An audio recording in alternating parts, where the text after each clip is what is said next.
முயற்சி செய்தால் சமயத்துல முதுகு தாங்கும் இமயத்தையே மனச இரும்பாக்கணும் மலைய துரும்பாக்கணும் ஆழ்கடல் கூடத்தான்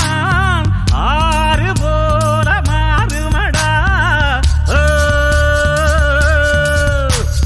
பத்தி குச்சி பத்திக்காதுடா யாரும் வந்து வர சரவரையில பம்பு தும்பு வச்சுக்காதடா யாரும் ஒன்ன புசு புற வரையில ஈர்ப்பூச்சியா